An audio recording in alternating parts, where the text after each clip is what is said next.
My name is Alton, and I'm 34 years old, a construction contractor from Pennsylvania who was always labeled the failure of my family.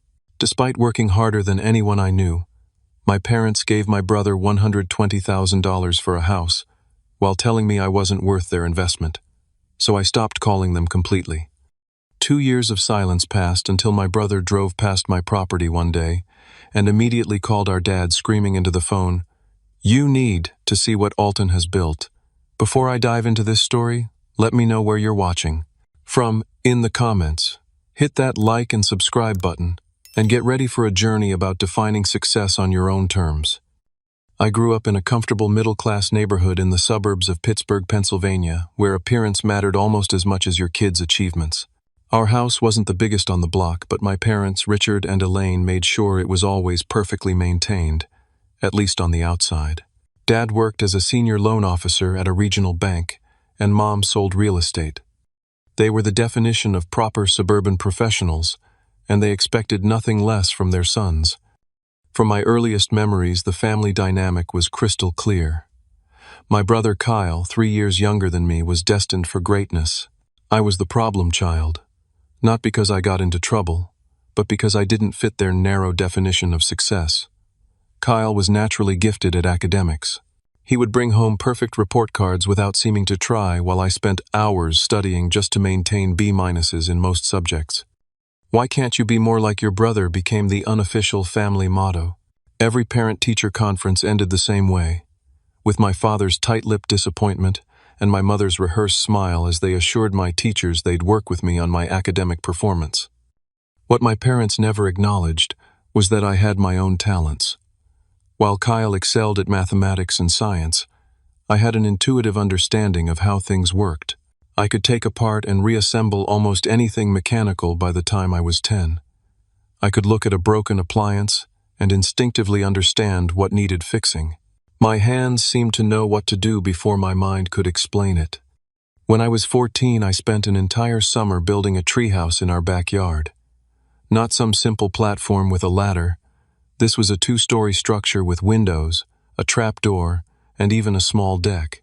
I salvaged materials from construction site dumpsters and neighborhood renovations, asking permission first, and usually getting extra supplies from impressed contractors. The neighbors would stop by just to marvel at what that carpenter boy was creating. Mr. Jenkins next door, a retired architect, would bring me lemonade and talk about load-bearing designs. Mrs. Peterson across the street told my mother she'd never seen such talent in someone so young. For once, I thought my parents might actually be proud of me. The day I finished, I eagerly brought them out to see my completed project. My father glanced up at it for perhaps 10 seconds before checking his watch. "Well, I hope you're done playing with wood now. Summer's almost over, and you need to focus on getting your grades up this year." My mother patted my shoulder absent-mindedly. "It's cute, honey, but college applications are just a few years away. Kyle's already doing advanced placement prep, you know." That night, I heard them talking in the kitchen. "The Jenkins boy is already taking college courses over the summer," my father said, "and ours spends 3 months hammering together a glorified playhouse." In high school, the pattern continued. Kyle joined the debate team, the math club, and played tennis, all activities my parents considered college application appropriate. They bought him a professional-grade tennis racket when he made varsity as a freshman. When I joined the school's construction club, I had to save up from my weekend job bagging groceries just to buy basic tools. I still remember my junior year when I helped our construction club build a wheelchair ramp for a local community center. The project was even featured in the local paper. I brought home the article hoping for some recognition. My father glanced at it and said, "Community service looks good on applications, but you should be doing something more academic." Meanwhile, Kyle's room became a shrine to achievement. Trophies, ribbons, and certificates lined his shelves. My parents converted our den into a quiet study space for him. When I asked for a small corner of the garage to set up a workbench, my request was denied because it would make too much noise and distract Kyle from his studies. Despite all this, I actually loved my brother. Kyle never asked for the golden child role, and when we were alone, he was just my goofy little brother. Sometimes he'd sneak into the treehouse with me, away from the pressure of being perfect, and we'd just talk about video games or girls at school. Those rare moments when it was just us without our parents' expectations hanging over us were when I felt closest to having a normal family. By senior year, the divergence in our paths was complete. I maintained decent grades, mostly B's, with the occasional A in shop class or technical drawing. But compared to Kyle's perfect academic record, I might as well have been failing everything. When Kyle was accepted to Princeton on early admission during his senior year, my parents threw a massive party, inviting family, friends, and neighbors to celebrate. Our son, the Princeton man, my father, announced his arm around Kyle's shoulders. I stood in the corner holding a plate of food and feeling invisible in my own home. No one asked about my plans. No one cared. Kyle's high school graduation was an extravagant affair. My parents rented a private room at the most expensive restaurant in Pittsburgh. Family flew in from across the country. My father gave a 20-minute speech about Kyle's achievements and bright future, then presented him with keys to a brand new Audi. "You'll need reliable transportation at Princeton," he said, beaming with pride. 3 years earlier, when I graduated, we had dinner at a casual restaurant chain. My gift was a used laptop for college assignments, except I wasn't going to a 4-year college. I had been accepted to a technical college with an excellent construction management program. When I announced my decision, you'd think I'd told my parents I was joining a cult. Trade school. My mother repeated the words like I'd suggested becoming a professional gambler. But what about State University? They accepted you. Construction management isn't a real degree, my father said dismissively. You're settling for less when you should be aiming higher. I tried explaining that the program had a 98% job placement rate, that graduates were in high demand, that I could be earning good money within 2 years instead of accumulating massive debt. None of it mattered. In their minds, without a prestigious university name, I was throwing my life away. We didn't raise our son to work with his hands, my mother said, as if manual labor was something shameful. The irony that she sold houses built by people like me was completely lost on her. I started trade school with zero financial support from my parents. Every penny came from my savings and a small merit scholarship I'd earned. I worked evenings and weekends at a hardware store, often taking on additional shifts to make ends meet. Meanwhile, my parents covered every expense for Kyle: tuition, housing, meal plans, books, spending money. He never had to worry about whether he could afford to eat that week.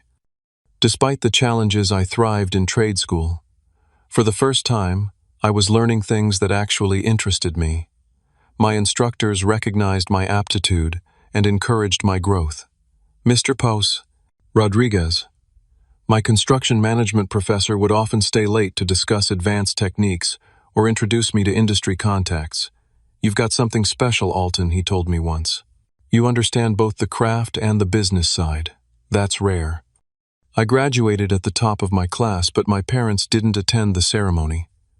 Kyle had a tennis tournament that weekend, and that took priority. I told myself it didn't matter. I had already secured a job with Patterson Construction, a well-respected local firm, starting as an assistant project manager. It was at Patterson Construction that I met Melissa. She came to the office to drop off lunch for her uncle, who was one of the senior managers. I was in the break room when she walked in, and I immediately made a fool of myself by spilling coffee all over my shirt. Instead of being embarrassed for me, she grabbed napkins and helped me clean up, laughing and telling me about the time she dumped an entire plate of pasta on herself during a first date. Melissa was a nursing student working evenings at the hospital to pay for school. We understood each other's drive and work ethic immediately. On our first date, we talked for hours about our dreams. Her desire to eventually work in pediatric care, my ambition to one day run my own construction business. Unlike my family, she never once questioned whether my goals were worthy. She simply asked how she could support me in achieving them. Our relationship progressed quickly. Within 6 months, we were talking about a future together. I brought her home to meet my parents during the Christmas holiday. Kyle was back from Princeton, and the entire dinner conversation centered around his amazing college experience. My father asked him detailed questions about his classes, his professors, his networking opportunities. My mother wanted to hear all about the social events and his new Ivy League friends. When Kyle mentioned a summer internship he'd secured with a Wall Street firm, you'd think he'd announced he'd won the Nobel Prize. My parents were practically glowing with pride. Finally, after nearly 2 hours, Melissa politely interrupted to mention that I'd recently been promoted to full project manager after just 18 months with the company, the fastest promotion in the firm's history. There was a brief awkward silence before my mother said, "Oh, that's nice, dear," and immediately turned back to Kyle. "Now tell us more about that finance professor you mentioned. Didn't you say he has connections at Goldman Sachs?" In the car ride home, Melissa was fuming. "Do they always treat you like that? Like you're invisible? You're the youngest project manager at one of the biggest construction firms in the region, and they acted like you'd announced you got a gold star in kindergarten." I had no defense for my parents' behavior. They've always been this way. Nothing I do will ever measure up to Kyle's achievements. "That's not an achievement issue, Alton. That's them being terrible parents," Melissa said flatly. "My parents would be throwing a party if I got a promotion like yours." She was right, of course, but some childish part of me still craved their approval, still thought if I just worked hard enough, succeeded enough, they might finally see my worth. It was a painful cycle, trying to earn the validation that should have been freely given, then feeling the sting of disappointment when it never came. As Kyle progressed through college with constant praise and financial support, I continued building my career one project at a time. I worked overtime to save money, took on the most challenging projects to build my reputation, and spent evenings studying for additional certifications. Melissa and I moved in together to save on rent, living in a small one-bedroom apartment that was all we could afford with her nursing school costs and my modest salary. My parents never visited our apartment. "That neighborhood isn't really our scene," my mother said when I invited them over for dinner. What she meant was that it wasn't affluent enough for their taste. Instead, they expected us to drive to them whenever they wanted a family gathering, always scheduled around Kyle's availability, of course. The Thanksgiving before Kyle's graduation, my parents spent the entire meal discussing his job prospects. Multiple Wall Street firms were already courting him. He'd have his pick of six-figure starting positions. My father was practically salivating over the possibilities. "Just think," he said, pouring himself more wine, "our son could be making more his first year out of college than most people make after a decade in their careers." I sat silently pushing food around my plate, feeling Melissa's hand squeeze mine under the table. I'd recently secured my contractor's license and was developing a business plan to eventually start my own company. But I didn't bother sharing this news. What was the point? By the time I turned 28, I had taken the leap to start my own contracting business. Alton's Custom Construction was born with nothing but my savings, a used truck, and a garage full of tools I'd accumulated over the years. The early days were brutal. Constant stress about finding clients, covering expenses, and handling all the administrative work myself, while still actually doing the construction. Melissa, now a registered nurse working at Pittsburgh Children's Hospital, supported us financially during those lean first months. We'd been married in a small ceremony the year before. Nothing fancy, just close friends at a local park with a reception at our favorite restaurant. My parents attended but left early, citing a prior commitment. Kyle couldn't make it at all. Something about an important networking event in New York. Starting a business without family support was harder than I'd imagined. Other contractors I knew had fathers or uncles who co-signed loans, provided equipment, or shared industry contacts. I had none of that. Every bank loan application felt like begging. Every cold call to potential clients left me sweating. Every night I'd lie awake wondering if I'd made a terrible mistake. But slowly, through sheer persistence and quality work, I started building a reputation. My first big break came when I renovated a bathroom for a local doctor who was so impressed that he recommended me to several colleagues. Soon I was specializing in high-end custom renovations, the kind of detailed work that required skill and creativity, not just basic construction. Kyle, meanwhile, had graduated with honors and immediately landed a position at a prestigious financial firm in Manhattan. His starting salary was indeed 6 figures plus signing bonus. My parents couldn't stop talking about it. Every conversation somehow circled back to Kyle's amazing new life in New York. 6 months after Kyle started his job, my parents invited us over for dinner. Melissa almost refused to go. By this point, she was thoroughly fed up with how they treated me, but I convinced her it would be easier just to make an appearance. What I didn't expect was the announcement my father made over dessert. "We have some exciting news," he said, raising his glass. "Your mother and I have decided to help Kyle purchase his first home. The real estate market in New York is competitive, but we've set aside $120,000 for his down payment. He's already looking at some wonderful condos in Manhattan." The table fell silent. I stared at my father, waiting for the second part of the announcement, the part where they mentioned they'd be helping their other son too. It never came. "What about Alton?" Melissa finally asked, her voice tight with controlled anger. My parents looked confused, as if they'd forgotten I might have housing needs too. "What about him?" my father asked. "We've been saving for a down payment for 3 years," Melissa said. "Alton's business is growing, but we're still living in a tiny apartment because housing prices keep rising faster than we can save." My father's expression hardened. Kyle has positioned himself for success in a demanding field. He needs to live in an appropriate neighborhood to maintain professional connections. "And what Alton's doing isn't demanding, isn't successful," Melissa shot back. "That's different," my mother interjected smoothly. "Kyle has a real career. Alton chose an alternative path." I found my voice at last. "Are you planning to help us with a down payment too? Even a fraction of what you're giving Kyle would make a huge difference for us." My father set down his wine glass with a sharp click against the table. "Why would we reward failure?" Kyle made something of himself. He went to a top university, secured a prestigious position, and is moving up in the world. You chose to work with your hands rather than your mind. You made your bed, now lie in it. The words hit me like physical blows. Failure. After all my hard work, all the obstacles I'd overcome without their help, they still saw me as a failure. "Richard," my mother gasped, though whether she was shocked by his cruelty or his bluntness wasn't clear. "What, it's the truth," my father continued. "One son followed our guidance and is succeeding. The other rejected our advice and is struggling. Actions have consequences." Melissa stood up so abruptly her chair nearly toppled over. "Your son is not a failure. He built a business from nothing. He works harder than anyone I've ever known. His clients respect him. His employees admire him.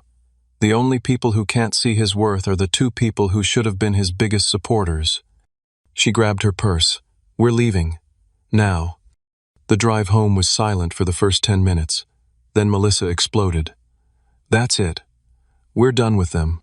I won't sit by and watch them treat you like this anymore. They're toxic, Alton. Plain and simple." Part of me wanted to agree immediately to cut them off completely, but decades of seeking their approval had created deep grooves in my psyche. Maybe I should try one more time to talk to them, make them understand my perspective. Melissa sighed, her anger giving way to sadness. "Honey, they understand. They just don't care. They value degrees and job titles over character and hard work. Nothing you say will change that." Still, I couldn't let go without one final attempt. The next day I called my mother and asked to meet for coffee, just the 2 of us. Surprisingly, she agreed. At the coffee shop, I tried to explain how hurtful my father's words had been, how their constant favoritism had affected me throughout my life, how I'd accomplished so much despite their lack of support. My mother listened with a placid expression, occasionally sipping her latte. When I finished, she set down her cup and adjusted her bracelet. "You've always been too sensitive, Alton. Your father was just being honest. If you feel like we favor Kyle, it's because he's followed a more successful path. If you had tried harder in school, maybe things would be different." "Tried harder," I repeated incredulously. "Mom, I worked through college. I built a business from scratch. I've never once asked you for money until now, and I'm not even asking for charity, just the same support you're giving Kyle." "It's not the same," she insisted. "Kyle's money is an investment in his future. He has real potential." I stared at her, finally seeing the truth I'd been avoiding my entire life. My parents would never see my worth. In their eyes, I would always be the lesser son, the disappointment, the failure, no matter what I achieved. "I see," I said quietly. "Thank you for making your position so clear." That evening, Melissa held me while I finally mourned the parental relationship I'd never had and never would have. "We're going to be okay," she whispered.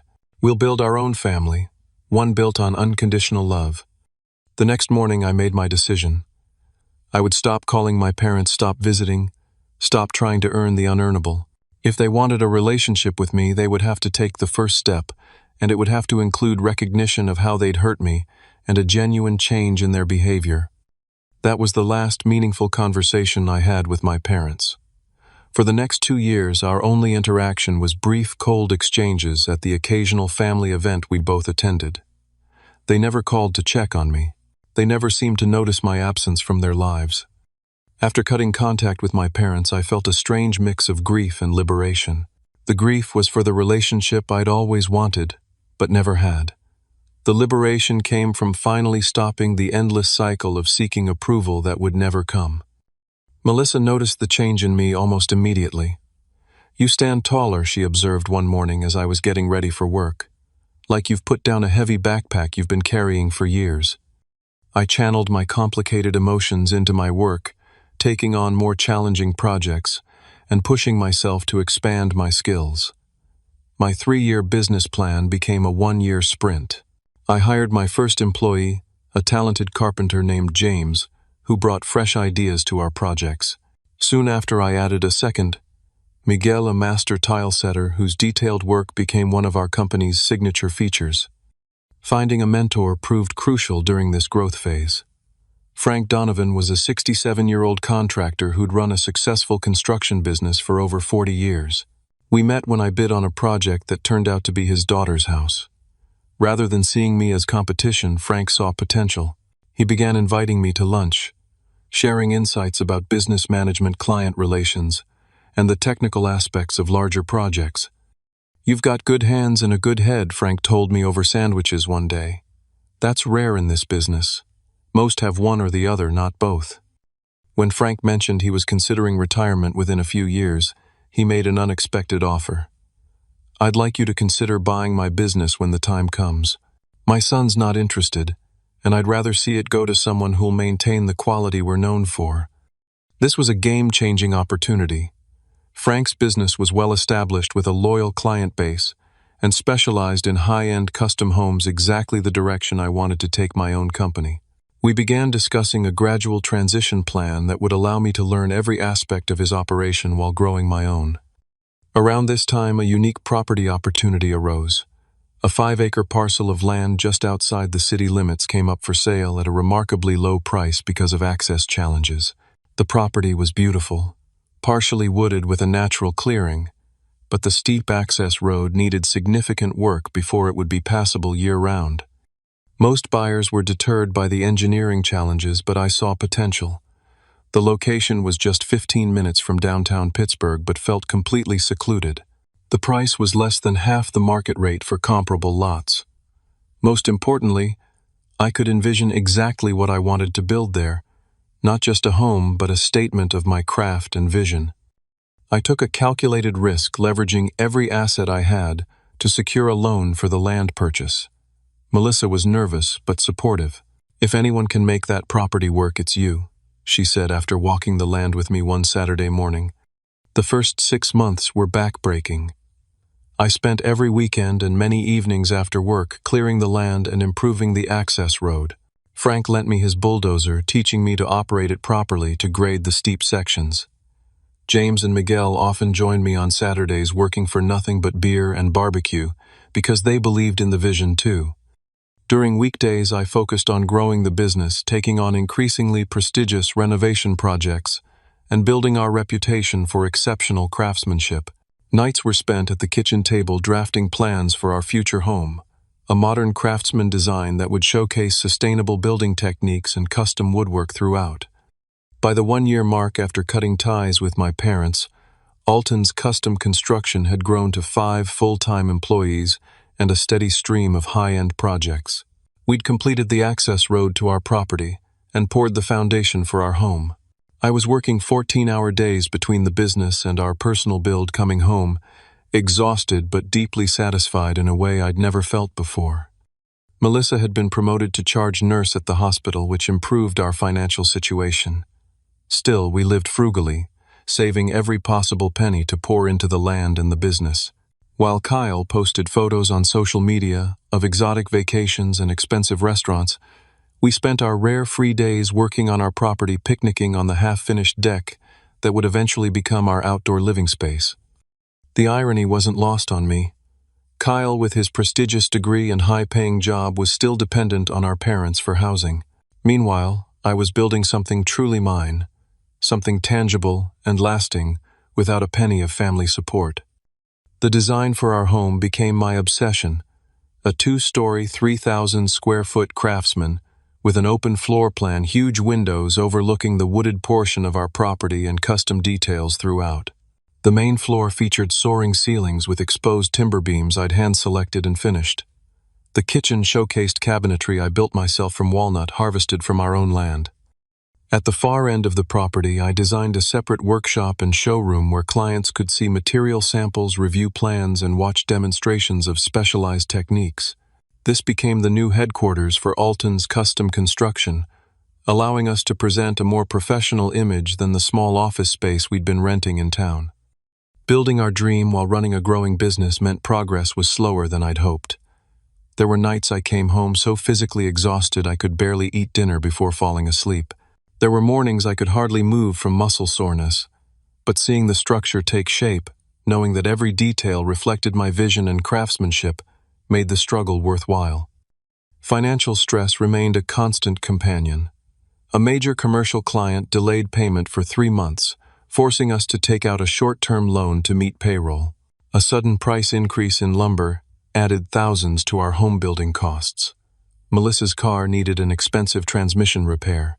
Each challenge tested our resolve, but we faced them together, adjusting our plans and pushing forward. The turning point came 18 months after the land purchase. A prominent local surgeon hired us to renovate his entire home, a project that would take 6 months and provide steady work for the whole team. The budget was generous, allowing me to hire 2 more skilled workers and still maintain a healthy profit margin. Even better, the client gave us creative freedom to showcase our best ideas. This project became our calling card. Architectural Digest featured it in a regional issue, highlighting the innovative storage solutions and custom furniture pieces we'd incorporated. Suddenly, our phone was ringing with potential clients who'd seen the article. We had the luxury of being selective, choosing projects that aligned with our strengths and vision. By the 2-year mark after cutting ties with my parents, our personal home was nearing completion. The exterior was finished, a stunning combination of stone cedar siding and metal accents that blended with the natural surroundings while making a bold architectural statement. Inside, we were completing the final details: light fixtures, hardware, the last coats of finish on custom built-ins. Our business had grown to 8 employees with a reputation as one of the premier custom builders in the region. The workshop, divided by showroom, had become a destination for clients wanting to see our craftsmanship firsthand. I'd even begun discussions with Frank about accelerating our transition plan, as his health concerns were making him eager to retire sooner than originally planned. Through it all, my parents remained silent. They made no attempts to contact me, apparently content to have just one son in their lives. Kyle and I spoke occasionally, but our conversations were superficial. He seemed uncomfortable discussing our parents' favoritism, and I had stopped expecting him to understand my perspective. What I didn't realize was that everything was about to change, triggered by a simple wrong turn on a country road. It was a Tuesday afternoon in May when my life took another unexpected turn. I was in the workshop with James finalizing designs for a custom entertainment center when my phone buzzed with an incoming call from Kyle. We hadn't spoken in almost 2 months, so seeing his name on my screen was surprising. "Kyle, everything okay?" I answered, stepping outside for privacy. "Alton, what the hell? When were you going to tell me?" His voice was a strange mixture of shock, anger, and something else I couldn't quite identify. Tell you what, I genuinely had no idea what he was talking about. "I just drove past your property. I was meeting a client who lives out that way and got turned around. I saw the sign for Alton's Custom Construction and nearly crashed my car doing a double take." I leaned against the workshop wall, suddenly understanding. Kyle had no idea what I'd built over the past 2 years, As far as he knew, I was still running a small contracting business and living in our apartment. Yeah, we moved out here about a year and a half ago. Been building the place ourselves. A year and a half. And you never thought to mention you bought 5 acres and built what looks like a magazine-worthy home, plus that massive workshop. What the hell, Alton? I had no idea. There was a pause, and then Kyle's voice changed. I heard him say, "Dad, you need to see what Alton has built. It's unbelievable." "No, I'm serious. The property is amazing." "What?" "No, I'm not exaggerating." I realized he'd called our father while still parked outside my property. A familiar knot formed in my stomach. "Hey, can I come by later?" Kyle asked, returning to our conversation. "I'd love to see the place up close. I'm genuinely blown away, bro." I hesitated but agreed. Kyle had never been the source of the problem, just the beneficiary of our parents' warped values. "Sure. Melissa will be home from her shift around 6. Come by after that if you want." When Kyle's Audi pulled up our driveway that evening, I was waiting on the front porch. He stepped out of his car and stood for a long moment, taking in the house and grounds with an expression of disbelief. Alton, this is incredible. You built this yourself." "With my team, yeah. We did most of the work ourselves. Come on in." I gave him the tour. The open concept main floor, with its vaulted ceilings and exposed beams. The chef's kitchen, with its custom cabinetry. The primary suite, with its spa-like bathroom, featuring a walk-in shower with pausened river rock floor and multiple shower heads. Throughout the house, the craftsmanship spoke for itself. Hand-scraped hardwood floors, built-in bookshelves, window seats, and countless custom touches that made the home uniquely ours. Kyle was uncharacteristically quiet, taking it all in. When we reached the back deck overlooking the wooded portion of the property, he finally spoke. "I had no idea, Alton. All this time I thought. I don't even know what I thought." "What did our parents tell you about my business?" I asked, curious about the narrative they'd created. Kyle looked uncomfortable. "They always made it sound like you were struggling doing small handyman jobs. Dad refers to it as your little construction thing. I just assumed that I was failing." The old hurt surfaced briefly. "Yeah," Kyle admitted, looking ashamed. "I feel terrible now. This is success by anyone's definition. You've created something extraordinary." Melissa joined us with drinks, and we sat on the deck as the sun began to set. The conversation shifted to Kyle's life, and for the first time I sensed something wasn't right beneath his seemingly perfect exterior. "The firm's pushing for partnership track, which means even longer hours," he said, staring into his glass. "The mortgage on my place is brutal, even with Mom and Dad's help. Manhattan real estate. You know?" "Are you happy?" Melissa asked directly, always the one to cut through pretense. Kyle looked startled by the question, as if happiness had never been a consideration. I don't know. I'm successful. Isn't that the same thing?" "Not even close," I said quietly. We talked for hours that night, really talked for the first time in years. Kyle admitted he'd been living on anti-anxiety medication for the past year, trying to cope with the crushing pressure of his job. His girlfriend had recently broken up with him, citing that she never saw him anyway, so what was the point? His apartment, despite being in a prestigious address, felt like nothing more than an expensive hotel room where he occasionally slept. "I've never built anything," he said at one point, gesturing toward the house. "Never created anything permanent. I move numbers from one column to another, making rich people richer. At the end of the day, what do I have to show for it?" When he left that night, something had shifted between us. The wall of different values and parental favoritism had cracked, allowing a glimpse of the brotherhood we might have had without our parents' toxic influence. The next morning, my phone rang again, my father's name appearing on the screen. It had been 2 years since we'd had any direct communication. I almost didn't answer, but curiosity won out. "Hello," I kept my tone neutral. "Your brother tells me you've done well for yourself," my father said, without preamble. "Your mother and I would like to come see this property of yours." No greeting, no acknowledgement of our estrangement. Typical. "Why now?" I asked. "You haven't shown any interest in my life for 2 years. "Don't be dramatic, Alton. We've been busy, and you chose to distance yourself. Are we welcome to visit or not? I should have said no, but some small part of me, that child still seeking parental approval, couldn't resist the opportunity to finally show them what I'd accomplished without their help. Fine, Saturday at noon. When my parents' Mercedes pulled up our driveway that Saturday, I was reminded of how little they'd changed. My father impeccably dressed in casual designer clothes that probably cost more than one of my employees' monthly salaries. My mother perfectly coiffed and accessorized as always. Their expressions as they took in the property were almost comical. Shock poorly disguised as casual interest. My mother immediately began taking photos with her phone. "Well," my father said, clearing his throat, "this is certainly substantial." Kyle wasn't exaggerating. "Would you like a tour?" I offered, maintaining a calm exterior while emotions churned inside me. They followed me through the house, my mother making little appreciative sounds at the kitchen and master bathroom. My father asked surprisingly detailed questions about construction techniques and materials, revealing more knowledge than I'd realized he possessed. In the great room, my mother paused by a built-in display cabinet showcasing some of my woodworking pieces. "These are lovely, Alton. You made these." "Yes, all of them." "You always were good with your hands," she said, as if this were a fact she'd acknowledged all along rather than a talent they'd dismissed for decades. We ended in the workshop divided by showroom, where examples of our custom work and photo albums of completed projects were displayed. A wall of framed press clippings, including the Architectural Digest feature, hung prominently. "Your business seems to be doing well," my father observed, studying the photos. "How many employees do you have now?"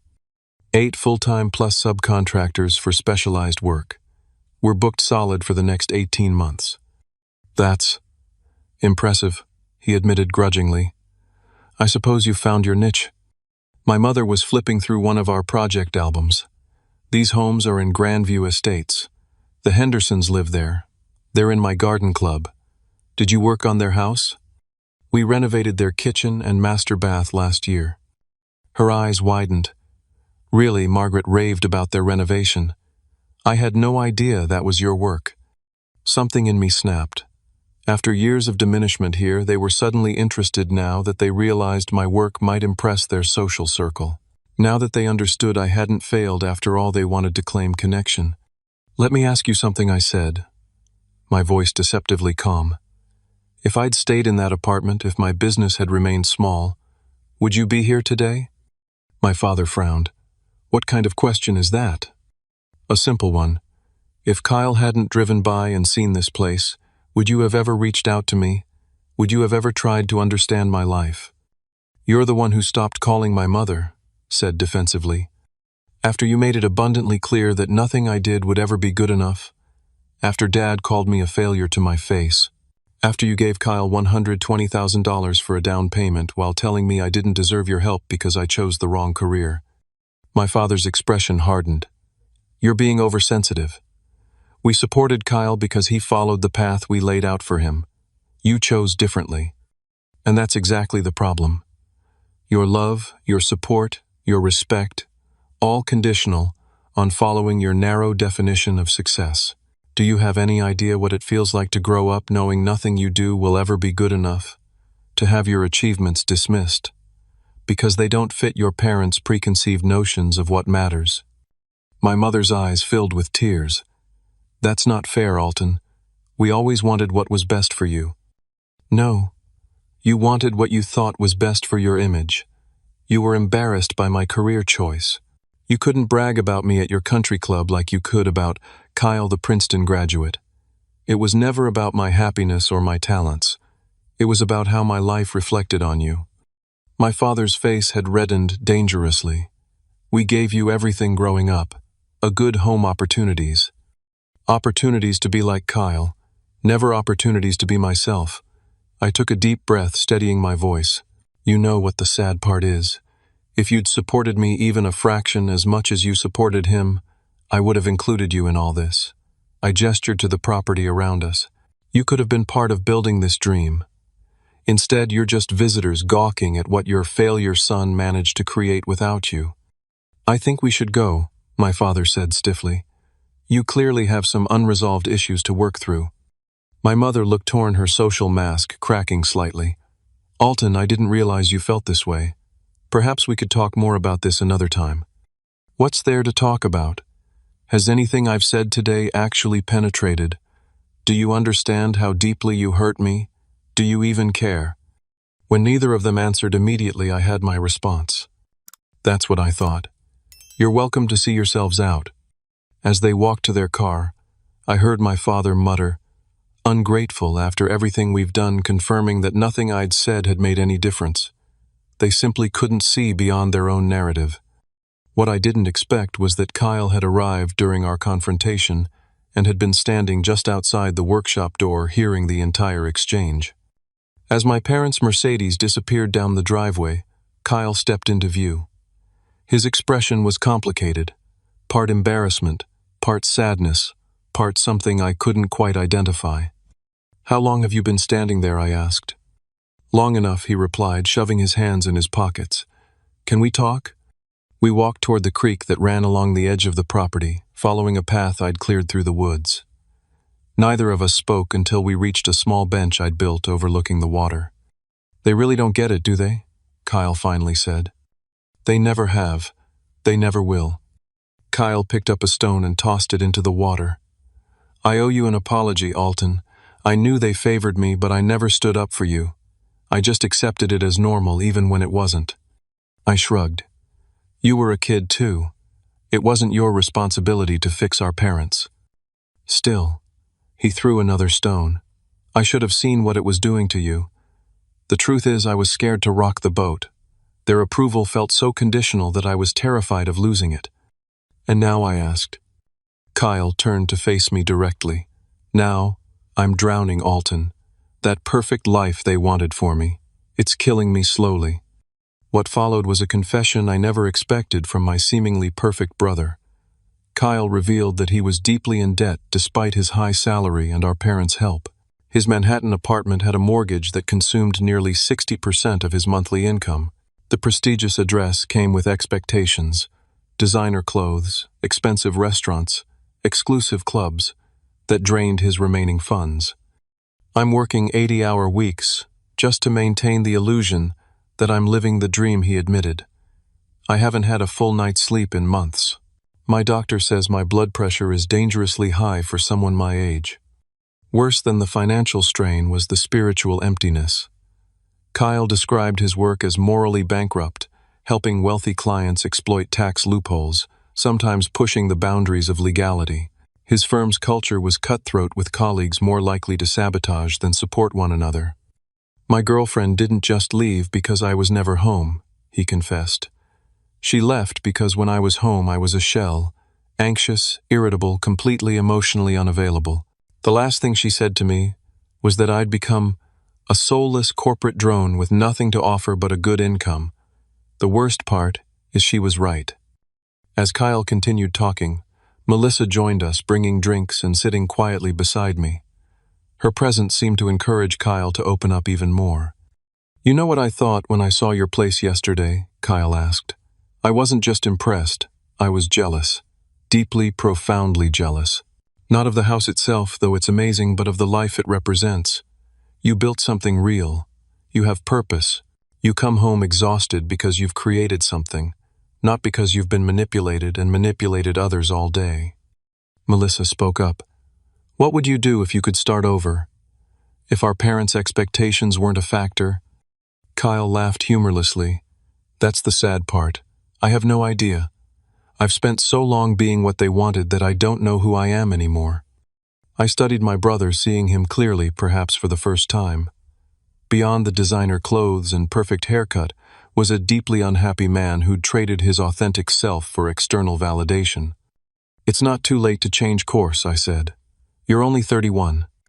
And do what I have, a finance degree, and 7 years of experience moving money around. What real skills do I actually have? An idea began forming in my mind. You've always been good with numbers organization. The business side of construction is growing faster than I can manage it. I need someone who understands financials, who can help with the business development, while I focus on the craftsmanship. Kyle stared at me. Are you offering me a job? I'm offering you a fresh start. Lower salary initially, but better hours, meaningful work, and the chance to help build something tangible. Plus the guest house is available until you find your feet. You'd do that, after everything. You're not responsible for our parents' failures, Kyle. And you're still my brother. That evening, the three of us talked for hours, strategizing what Kyle's transition might look like. He'd need to sell his overpriced apartment, pay down debt, and accept a significant lifestyle adjustment. But with each potential obstacle we addressed, I saw more life returning to my brother's eyes. 2 weeks later, we hosted a backyard barbecue to celebrate Melissa's birthday. Kyle came, of course, and brought a friend from his college days who lived in Pittsburgh.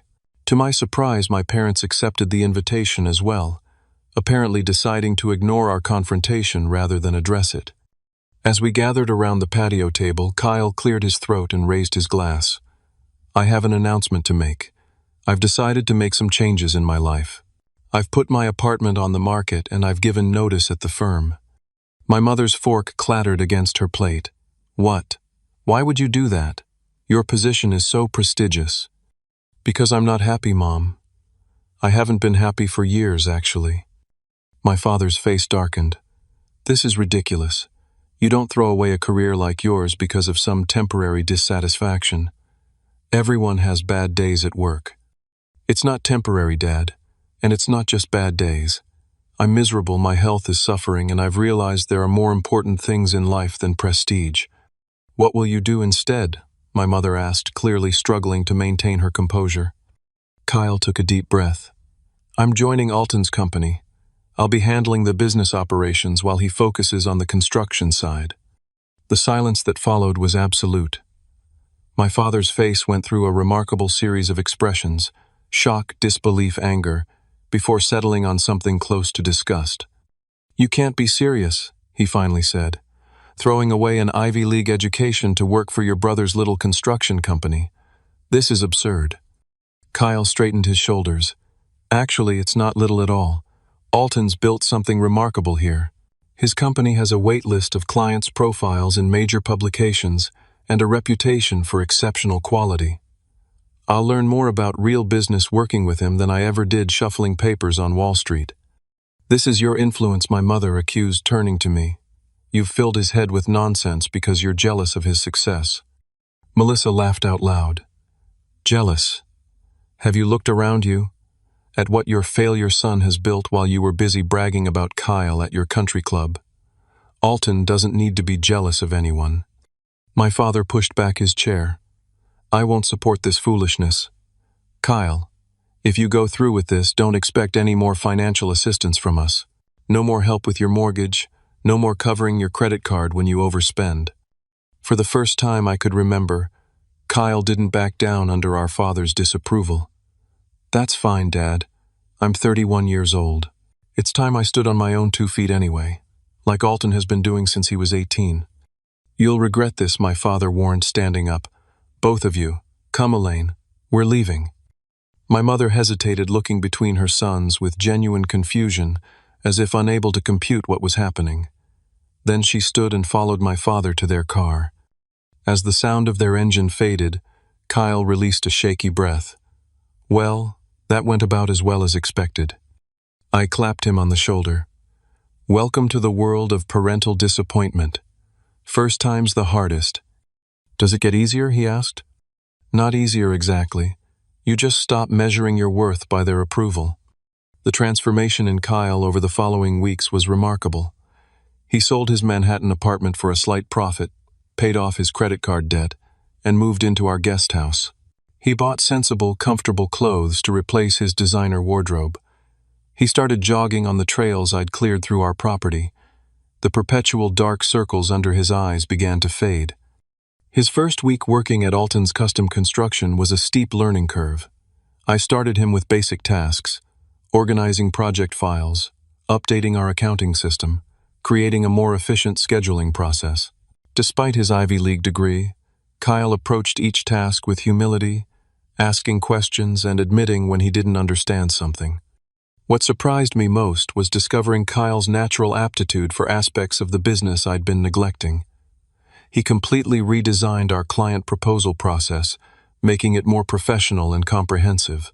He identified inefficiencies in our material ordering that were costing us thousands. He developed relationships with suppliers that resulted in better terms and priority delivery. One evening, about a month after he'd joined the company, I took Kyle to the workshop and handed him a hammer. "What's this for?" he asked.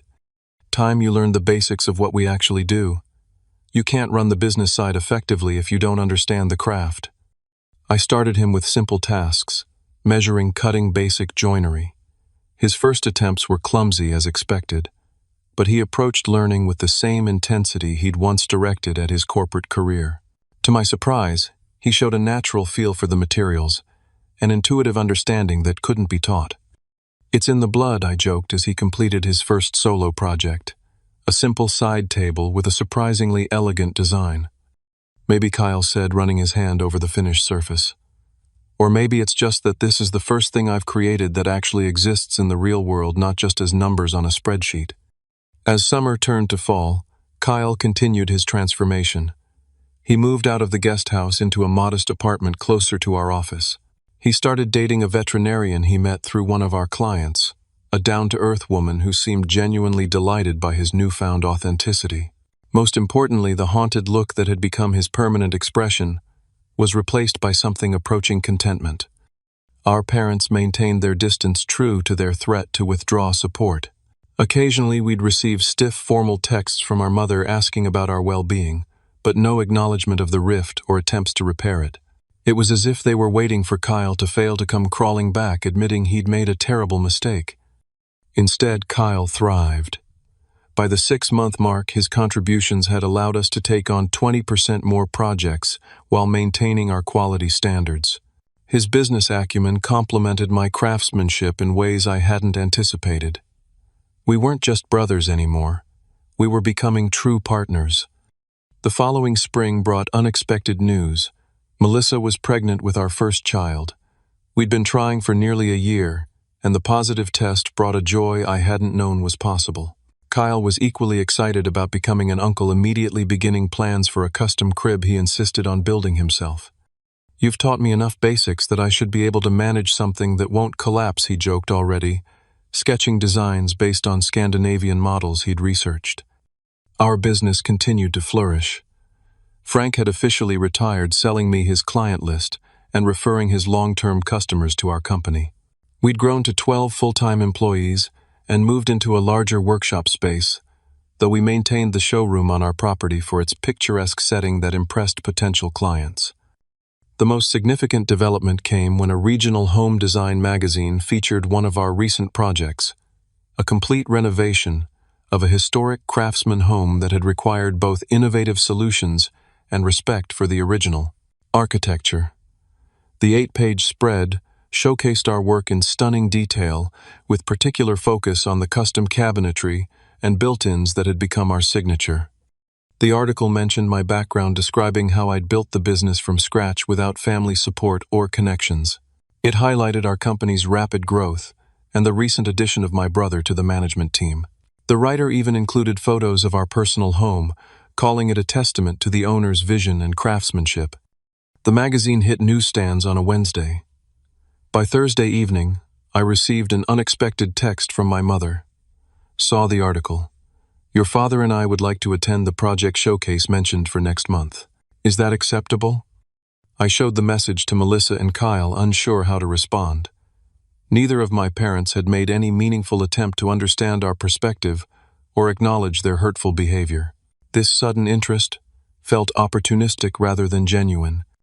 "They just want to be associated with your success now that it's publicly recognized," Melissa said, never one to mince words. Kyle was more measured. "That's probably part of it. But maybe it's also a small step toward reconnection. They're proud, but they're not completely heartless." After consideration, I replied, "The showcase is open to the public. You're welcome to attend." Neutral, neither encouraging nor discouraging their presence. The project showcase was held at a recently completed luxury mountain home we'd built from the ground up, a $4 million property featuring custom everything from the front door to the wine cellar. Over 200 people attended, including potential clients, industry professionals, and media representatives. I was in the great room explaining the reclaimed timber ceiling beams to an interested couple when I saw my parents enter. They were impeccably dressed, as always, my mother wearing a new designer outfit that probably cost more than some people's monthly mortgage. Throughout the evening, they circulated through the showcase, stopping to examine details and occasionally engaging in conversation with other attendees. I noticed my mother showing several people the magazine article on her phone, pointing me out across the room with an expression that could almost be described as proud. Kyle managed them, masterfully acting as buffer and guide, showing them features of the home while keeping their interactions with me brief and superficial. It was clear he'd found a new confidence in dealing with our parents, neither seeking their approval nor avoiding their judgment. Near the end of the event, my father approached me alone, a glass of complimentary champagne in his hand. "Impressive work," he said, gesturing to the space around us. The magazine didn't exaggerate. "Thank you," I replied simply. He cleared his throat. "Your mother and I have been thinking, perhaps we were, hasty in our assessment of your career choice." It wasn't an apology, not even close, but it was the nearest thing to an admission of error I'd ever heard from him. "My career choice has worked out well for me," I said. "I'm glad you can see that now." "Yes, well." He took a sip of champagne. "We'd like to be more involved if you're amenable. Your mother especially. This grandchild. It's important to her." I studied my father's face, searching for genuine remorse or understanding. What I saw instead was calculation. The recognition that his previous strategy had backfired and a new approach was needed to maintain social appearances. "Involvement with our child would require rebuilding trust," I said carefully. "That would start with acknowledging the hurt you've caused both to me and to Kyle." My father's expression hardened slightly. "The past is the past, Alton. Everyone makes mistakes. We should focus on moving forward." And there it was, the fundamental disconnect. In his mind, the problem wasn't their conditional love or harmful behavior. It was simply that they'd backed the wrong son in their calculations of success. Now that I'd proven successful by external measures, they were willing to recalibrate their investment. "Moving forward requires understanding what went wrong," I replied. "When you and Mom are ready to have that conversation, honestly, we can talk about next steps. Until then, you're welcome at public events like this one, but our relationship will remain limited." He nodded stiffly and walked away, rejoining my mother across the room. I saw him speaking to her, saw her glance my way with a mixture of confusion and hurt, as if I were the unreasonable one for not immediately welcoming them back without conditions. Later that night, as Melissa and I prepared for bed, I felt a surprising sense of peace rather than the turmoil such encounters had previously caused. "You okay?" Melissa asked, noting my thoughtful expression. "Better than okay, actually." For the first time, I faced them without feeling like that desperate kid seeking approval. I saw them clearly. Flawed people who cannot give what they don't possess themselves. Melissa rested her head on my shoulder. "That's called growth, babe. Hard-earned growth." The next morning, Kyle came over early to continue work on the baby's crib. We set up in the workshop, the spring air flowing through the open doors as we measured, cut, and sanded the maple pieces he'd selected for the project. "Mom called me last night after the showcase," Kyle said, casually checking a joint for fit. "She doesn't understand why you're being difficult about reconciliation." I shook my head. "Of course she doesn't." I tried explaining it to her, that it's not about punishment but about protecting yourself from people who've proven they can't see your worth. I'm not sure it got through, but I tried. I glanced at my brother, this man who'd transformed himself from the golden child to a genuine human being with depth and perspective. "When did you get so wise?" Kyle laughed. "Around the time I admitted how completely I'd screwed up my life following their blueprint for success. Nothing like total failure to teach you what actually matters." As we worked side by side on the crib that would hold my child, his niece or nephew, I reflected on the journey that had brought us here. The pain of parental rejection had been excruciating, but it had also freed me to build a life based on my own values rather than inherited ones. "You know what I want most for this kid," I said, running my hand over a freshly sanded rail. to know they're valuable simply for existing, not for what they achieve, that their worth isn't measured by degrees or job titles or income brackets.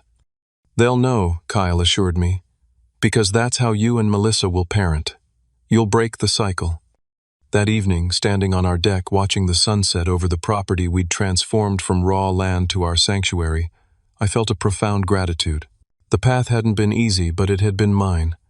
Every struggle, every triumph, every conscious choice to value craftsmanship over prestige, authenticity over appearance. True success, I'd learned, wasn't about impressing others or accumulating status symbols. It was about creating a life that reflected your deepest values, surrounding yourself with people who saw and appreciated your authentic self, and building something meaningful that outlasted the workday. My parents had given me an unintended gift, the opportunity to define success on my own terms. By withdrawing their support and approval, they'd forced me to find strength within myself rather than seeking external validation.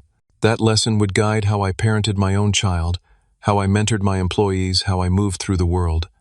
What about you? Have you ever had to redefine success in your own life? Have you faced situations where others' expectations didn't align with your authentic path?